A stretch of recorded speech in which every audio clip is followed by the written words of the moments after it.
Hey guys, so this is a video that some of you have been asking for a while now. And this is something I didn't really want to react to for a while. I wanted to actually start getting into One Piece, but I just haven't got round to it. And you know what? I'm just going to watch this, we're going to react to it, and maybe, just maybe, this will be what drives that final nail in where I check One Piece out, because there's so much hype. Everything I watch is a One Piece reference. Everything that has a discussion thing uses a One Piece moment as to like back up what they're talking about. Let's find out why I need to watch / read One Piece. If I were to try and explain the appeal of long-running shonen storytelling, it would be that these are stories designed to go on for a very long time, and so we inevitably spend a much greater amount of time getting to know their worlds and characters. That's true. Over the course of which the kind of relation we form with them inherently changes. As rather than being something consumed and then moved on from, these are series that sink into our daily routine and often become a constant, gentle, comforting background noise in the days that make up our lives. Okay, yeah, I'm back. I'm and on this board has with been this, yeah. true for me for the vast majority of my life. There's rarely a time I haven't slowly working my way through one of these long-running series, the best of which have become some of my favourite stories I've ever experienced. But it's also a style of storytelling that seems inherently detrimental to itself. Even the very best in the industry have succumbed to the pressure of producing a long-running weekly manga, the eventual fatigue of which has caused even the most monstrously talented authors to either drastically reduce their release schedule or suffer a long-term drop in quality. Oh, damn. And yet, there is one artist who, despite the intense lifestyle of being a weekly mangaka, still creates his story with the same energy and vigor as he did 2 decades ago. Oh, really? Okay. With a series that's still as loved by its fans now as it was at the height. There is a massive fan base for it, like, Jesus Christ. That artist is Ichiro Oda, and that story is One Piece. The most notable thing I could say about One Piece in the modern day is that it's still good. Right. Sailing the Grand Blue with the Straw Hats is still a blast. It must be for it to many go fans attesting that the current long. arc is one of the best in the series' history, and I'm inclined to agree. But the question is, how? How does a series stay interesting and relevant after 20 years? And what is it that makes its fans still so loyal to it? And if you've never read One Piece, what could possibly make the massive commitment of it worthwhile? Well, my dear friends, the day has finally come for us to answer those questions. Okay. So let's lower the sails, set out towards the horizon, and talk about why you should watch / read One Piece. Okay. The major advantage of having a long-running series is that it allows the author to communicate a much greater degree of information to the reader. And while this can often be to a series' detriment, with many artists forced to prioritize longevity over quality, in the right hands it can be used to build worlds of immense breadth and scale, ones with stories and characters that would be completely impossible in a shorter context. Yeah. And this is the primary strength of Ichiro Oda as a writer, his ability to create and sustain a long-running narrative, and one of the primary ways he does this is by grounding his series in a tangible, believable world. Yeah, Tekken 101 always says it's geography, isn't it? That makes this the story of the Straw Hat Pirates and their quest for the treasure One Piece. It's the detours and locations along the way that make up the primary bulk of One Piece's Having story. a new location every time to discover. Each new location in That's the cool. journey of the Straw Hats has its own unique identity, Cool. with its own customs, cultures, economy, and inhabitants. And a huge part of the appeal of sailing the Grand Blue with the Straw Hats is uncovering these locations and discovering the mechanics of how they work. Yeah. Oda has a way of giving even the most visually outlandish locations a tangible feeling of place and Wow, that was structure. cool. Take, for example, Whole Cake Island from the most recent arc. It's a magical land where every inanimate object is alive and the buildings are constructed from confectionery. And at first it seems like a kind of Disney-esque paradise. until we find out later how the island became like this. Oh. Whole Cake Island is under the control of Big Mom, a massive hulking woman with the power to steal life directly from people and transfer it into everyday objects. Oh my god. A power she's used to transform the island into her own distorted wonderland, where no one can leave and people must sacrifice a segment of their lifespan as tax.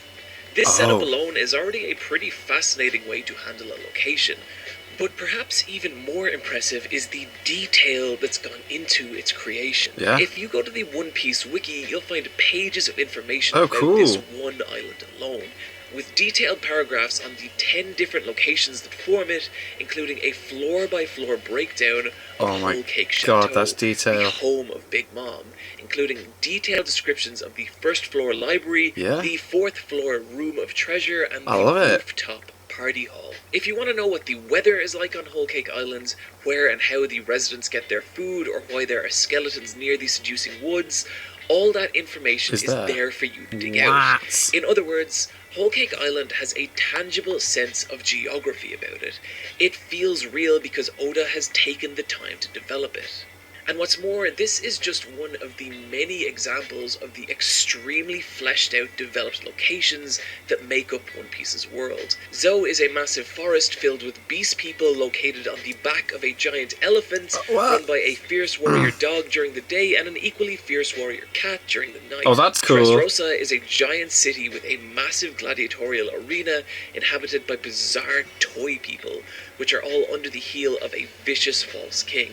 Thriller Bark is a giant haunted ghost ship that all these places seem so eats other interesting. ships and turns their crew into zombies. And they've all been fleshed out to a similar degree as Whole Cake Island. And it all comes together to create not just the feeling of one singular massive world, Look at all the different places but the to go visit. worlds within worlds that form One Piece's landscape. And the same ethos applies to the many, many characters who populate it.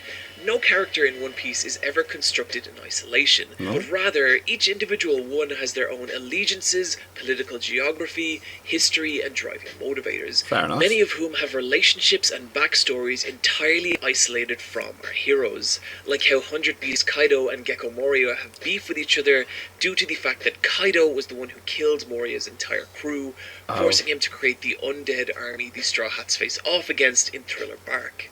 These slices of character information are often revealed through what seem like tiny throwaway lines, only to become far more relevant to the story Becomes that they're important, on, right. to the point that I've lost entire afternoons trawling through the 400 One Piece chapters wiki, later, going Jesus. down rabbit hole after rabbit hole, trying to understand how all these characters fit together to create the giant, ever-evolving world that is One Piece. Wow. And the fact that Oda has had hundreds of chapters to develop the world of One Piece like this means that he's been able to evolve it into a landscape that begs to be dissected and studied.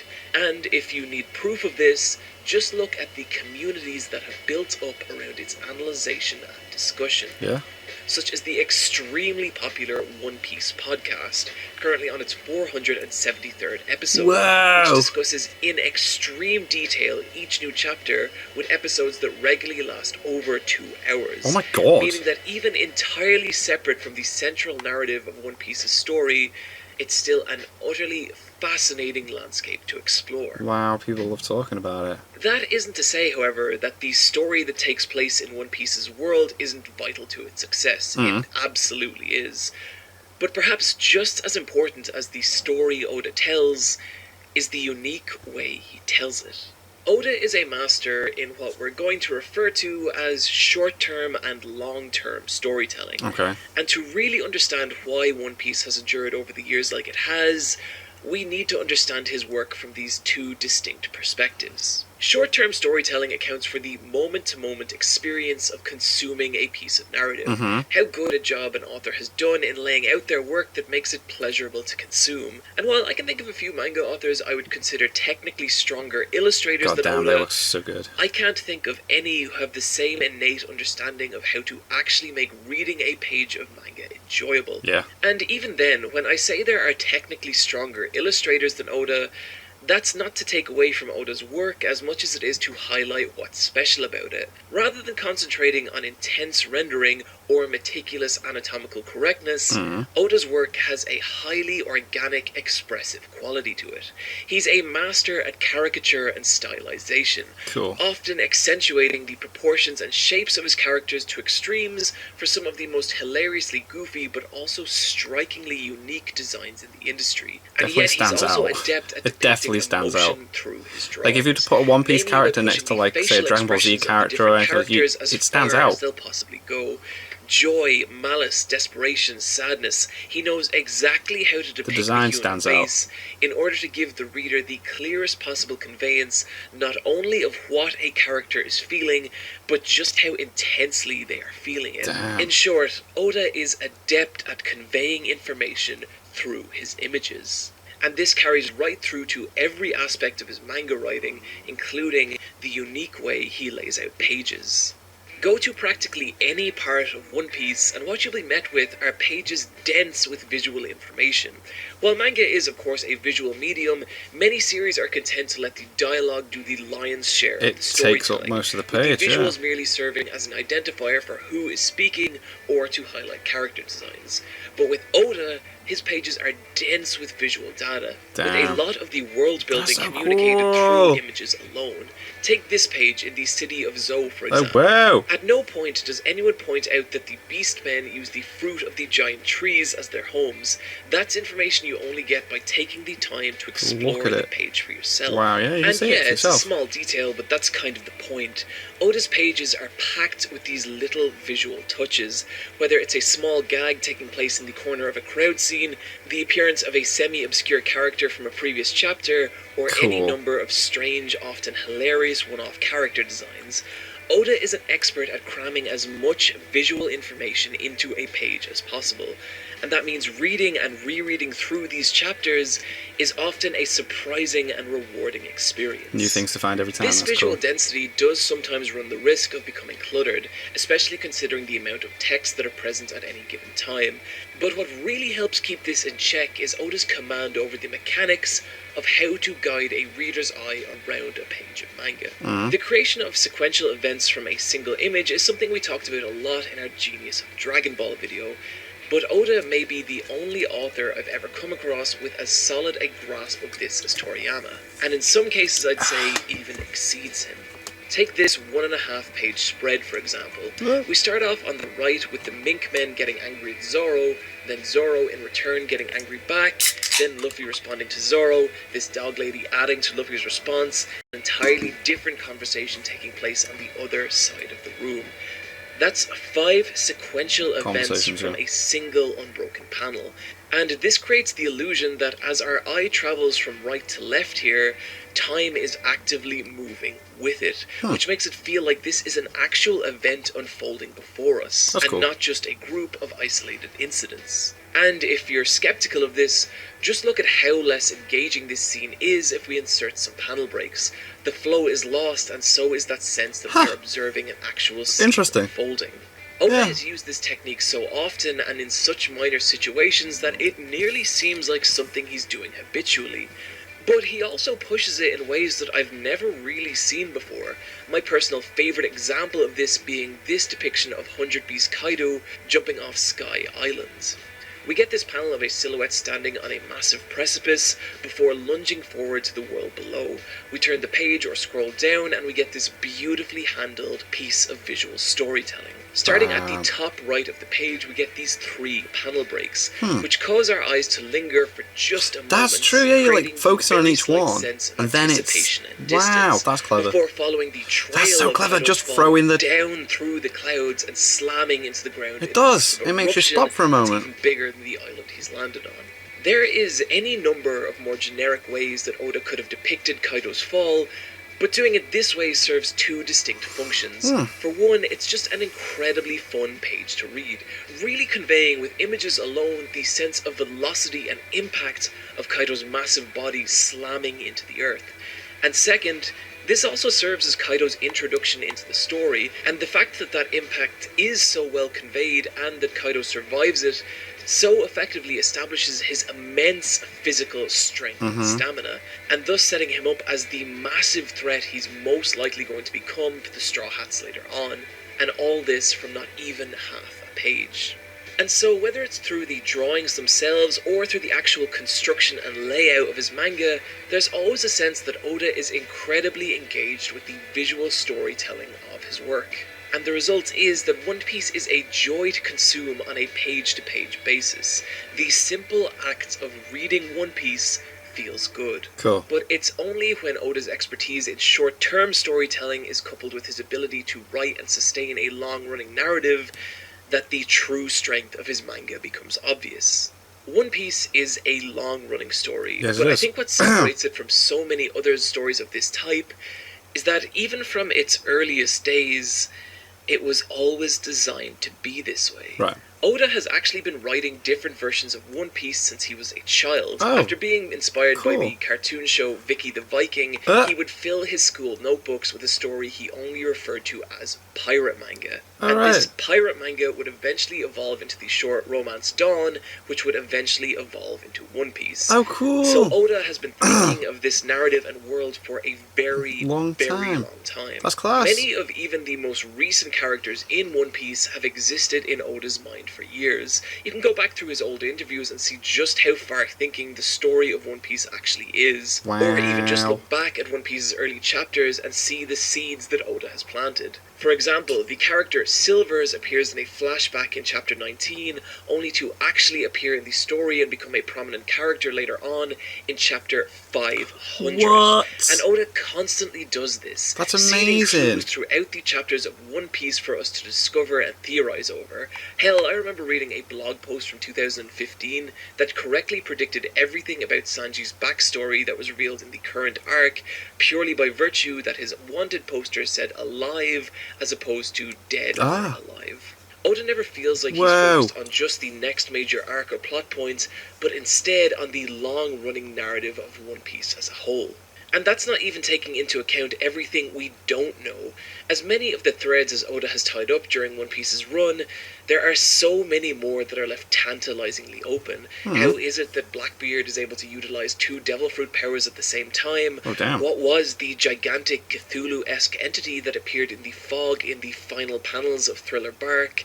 And my personal favourite, why in a nearly 900 chapter story about pirates has not a single character ever worn an eye patch? And of course the biggest of all, what exactly is One Piece? The fact that Oda has so continuously delivered on these long-term plant and payoffs means that it's very easy to believe that these are questions with answers, meaning that there is always an island on the horizon of One Piece's narrative, always a breadcrumb trail to lead you to the next major story, and discovering where these trails go and how intricately they're worked into the series overall makes reading One Piece extremely satisfying on a long-term basis. And so, One Piece is a beautifully entertaining experience in the short term, while also being highly rewarding on an entirely different level in the long term. And it's these two aspects together that explain why so much of One Piece's fan base has remained so loyal to the series over the years, and also a part of why so many people have become so invested in the characters of the Straw Hat Pirates. Cool. But before we dive into what makes Luffy and the crew so great, there's a little misconception I'd like to clear up first, and that is the criticism that One Piece has weak character writing because it lacks what people are referring to as character development. And I think it's important to draw a line here and define the difference between character development and character progression. Character progression can also be referred to as the narrative arc of a character. They start at A and eventually end up at B. And it's a powerful storytelling tool, but not one that is required for good story. Take Cowboy Bebop, for example. There is little to no progression in any of its 3 central characters. Jet, Spike, and Faye don't learn any life lessons or become better people, and that is kind of the point. But that doesn't mean they aren't well developed. Character development refers to how fleshed out a character is, their history, their goals, their strengths, their weaknesses, what their perspective on the world is, and how they came to view it that way. And while there isn't a great degree of character progression among the Straw Hats, each and every one of them is extremely well developed. Right. Each one with a highly distinctive personality, from the stark, indifferent Zorro shows in most situations, to Frankie, Luffy, and Chopper's inexhaustible enthusiasm for the world around them. Each Straw Hat has their own unique charm, and each one has their own compelling and often heartbreaking histories. Yeah. To this date, Brook's story of his final performance for his crew is about the only time I've ever cried while reading a manga. Oh. And fuck you, I'll cry whenever I damn well please. Hell yeah. And even then, there is character progression, it just tends to happen very slowly. Just look at Usopp's journey from lying coward to Sniper King to actual competent member of the crew. Oh, wow. As well written as the Straw Hat Pirates are individually, however, their true appeal only comes through when they're considered as a unit, when considered as the Straw Hat Pirates. And to understand why, we need to first understand what being a pirate in One Piece's world actually means. Are a pirate. The choice to become a pirate in One Piece means that you've essentially decided to shirk off the constraints of society, choosing to live outside world law and instead forging your own path and creating your own way of life. And forming a pirate crew means that you've found so a much group fun. of people willing to share in these values. In other words, you've found friends willing to accept you for who you are and who will fight for your way of life.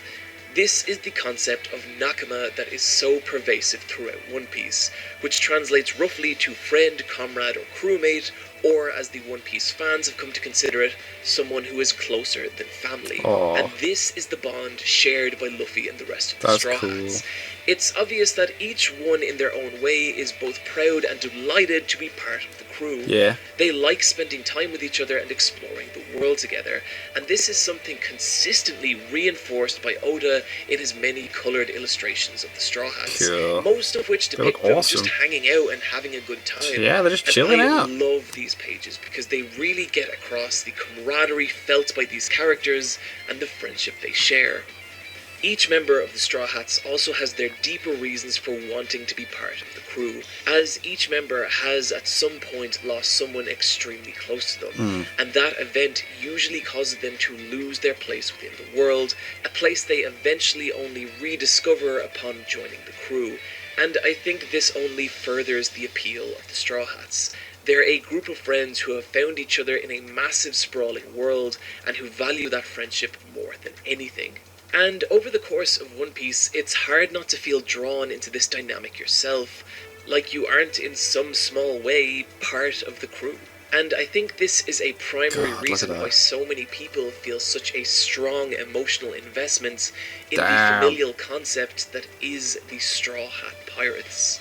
But it's also this same emotional investment that Oda leverages in order to create the most dramatic moments of tension and conflict within One Piece's story. While Luffy and Co face many dangers throughout their voyage, nothing ever feels as high stakes as when the unity of the Straw Hats is threatened. Right. There's various points in the journey when, due to either external or internal factors, a member of the crew will decide to leave of their own accord. Oh, damn. And these inevitably become some of the most emotionally impactful moments of the Because entire they're so series. close. Damn. One such example is early on in the fantastic Water 7 arc. After sustaining repeated damage over the course of the journey, Luffy decides that it's time to condemn the crew's old ship, the Going Merry, Aww. a decision that Usopp takes umbrage with, as up until this point he has been the one maintaining the ship, but it's obvious that his actual real worry is that he too will eventually be left behind by Yeah. the Straw Hats. Tempers flare and the situation quickly spirals out of control as Usopp declares to the shock of the others that he's decided to leave the Straw Hats. Oh, no. And it culminates in a brutal showdown between Luffy and Usopp to decide which one will take ownership over the Going Merry. It's one of the best fights of the entire series, but what always stays with me about it is the visible effect the encounter has on the rest of the crew. Oh, wow. Each one visibly shaken by the Look at violent them. clash of their captain and former friend. As nothing is more upsetting to these characters than the breakdown of the family they've all grown to be a part of. It's a beautifully sad episode, and one I really encourage you to go check out.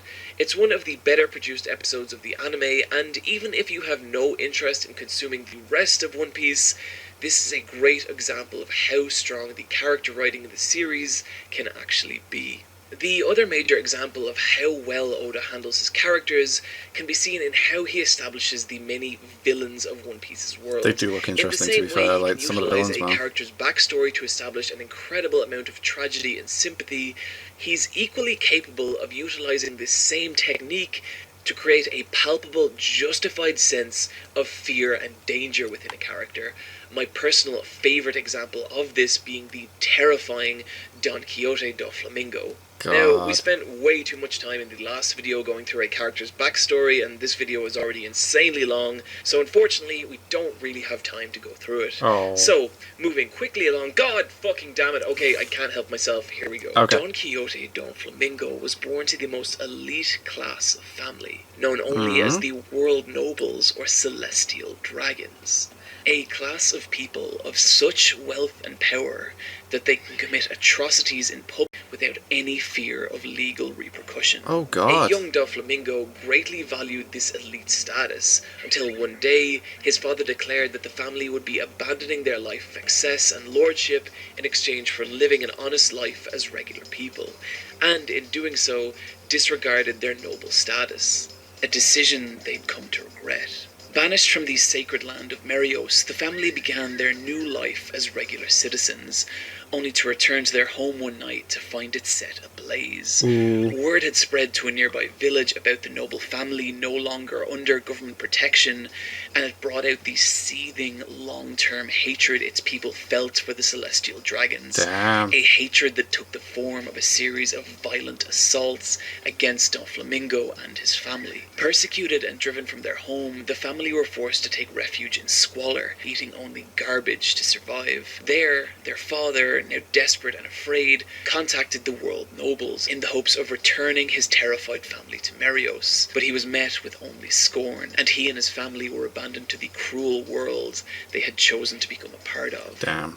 The continuing ordeal slowly took its toll on Doflamingo's mother, who grew more ill with each passing day until eventually her life slipped away. And just as it seems like the remaining family had nothing left to lose, they were once again attacked by the scornful villagers, only this time they were captured, tied to their former burning mansion and tortured. Oh my The experience awakened within Doflamingo a great rage, a rage that manifested itself in the form of his emperor's haki, which he used to subdue the villagers and save his remaining family. But at this point, Doflamingo was so consumed with the hatred for the people who tormented him, hatred for the celestial dragons that abandoned his family, and even hatred for his own father, Oh god. who he blamed for the entire ordeal. This would later result in Doflamingo killing his father, Yeah? and vowing to one day take everything that the celestial dragons have built up and burn it to the ground, his rage manifesting in a twisted grin as he declared war on all of existence. God. And this is the man that Luffy and the crew must face in the Dressrosa arc. This is the kind of writing that makes so many of the villains from One Piece so compelling. So interesting, but also yeah. gives the eventual conflicts between Luffy and these characters such weight and drama, to the point that I would say I don't actually find the bigger fights in One Piece as well written or choreographed as encounters from other series, but it hardly seems to matter due to what an excellent job Oda has done in framing these encounters in the emotion of their characters. Take the monumental showdown between Luffy and Rob Lucci, for example. What really makes this fight work is less so the tactics or actions of the characters, but more the clashing of the two's diametrically opposed emotions and ideology.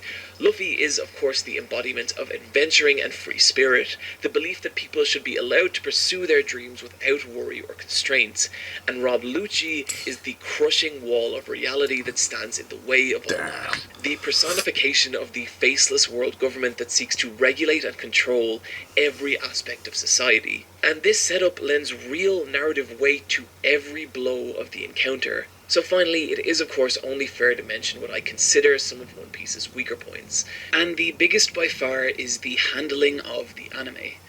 I do actually find it more tolerable than most, with some of the action scenes having some genuinely fantastic animation.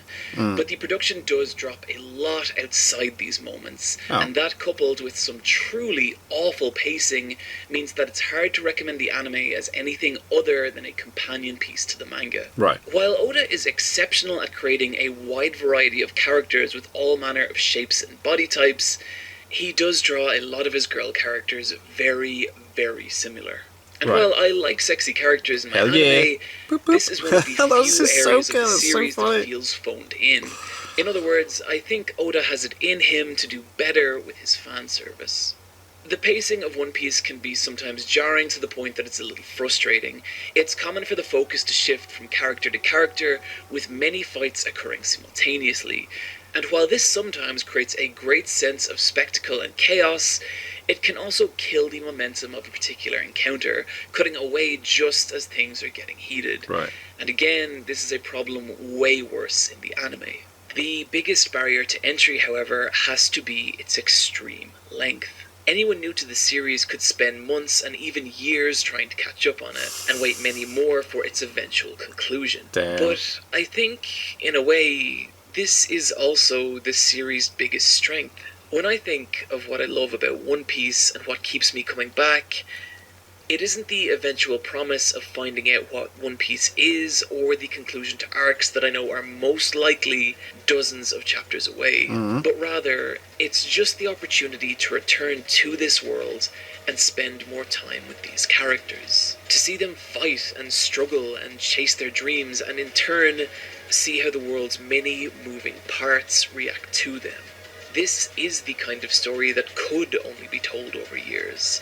One carefully built over hundreds and hundreds of chapters, where each corner of its world feels realized, and yet where each horizon still brims with potential. And if you're new to One Piece, this is the reason I think it's still a commitment so worth making. As it's a story to get lost in, one to grow up alongside, and one with worlds and characters that will stay with you for years to come. And this, friends, is the best reason I can think of why you should watch / read One Piece. One Piece. Fair enough.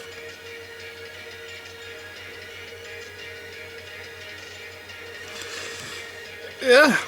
Good video. Friends, I want to thank you for joining me today, but also I have an announcement, and that is that I am leaving my mystical home of Ireland and journeying to Los Angeles for LA Anime Expo, and I would be super pleased to meet some of you there. And so, if you're interested and would like to hang out, follow me on Twitter. I do need to get into this anime at some point. Oh my god. Also, if for some insane reason you want to hear me talk even more about One Piece, you can do so in my video, The Appeal of One Piece, Where to Start. And that was a if you good enjoy video. these videos, consider heading over to patreon.com/supereyepatchwolf, where for a single $1, you can see your name listed with my beautiful Nakama right here. Cool. Or you can come find me on the Let's Fight a Boss video game podcast. And also, just want to give a shout out to my co-host Brian for his help with this video. As always, take care of yourselves, and I'll see you next time. Cool. Man. Very well put together, these videos. Love it. Yeah. Tekken 101 always sticks to the whole geography thing, doesn't he? Like, it's like, new location, like, detail, story. It's not just the characters, it's everything else going on. The whole world building. There's a reason everyone watches it and goes on about it. I will have to get into it. So there we have it. I just felt like I need to, because a lot of you have been asking for this reaction for a while, and I think it's unfair to leave it for like so many months and just ignore that request. So there you go. Thank you guys very much for watching. What did you guys think of that? What did you guys think of this? Click like, subscribe if you haven't already. Leave comments down below. Let me know what I should watch and discuss in future videos. And I'll see you guys. You guys next time.